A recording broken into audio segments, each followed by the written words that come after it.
مرا ببخش اگر که در طلوع صبح به جز نوازش نسیم به گونه های خیس دشت، به جز نگاه شبنم و سلام نور و بوسه های گرم باد به برگ هر درخت سبز سلام عاشقانه ای ندیدم. مرا ببخش اگر که در وجود شب جز التهاب نور ما به روی برگ و دار و سنگ، به جز تبلور صدف از انعکاس نور موج خلوص عارفانه ای ندیدم. مرا ببخش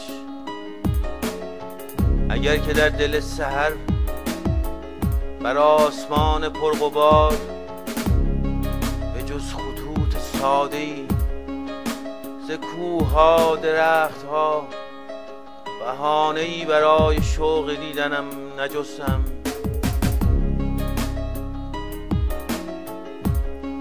مرا ببخش اگر که رنج گریه را به جای خنده های پوچ به جان خود خریدم.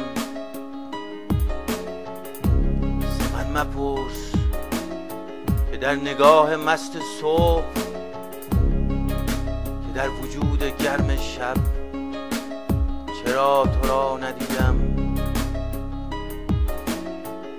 مرا ببخش اگر که در طلوع صبح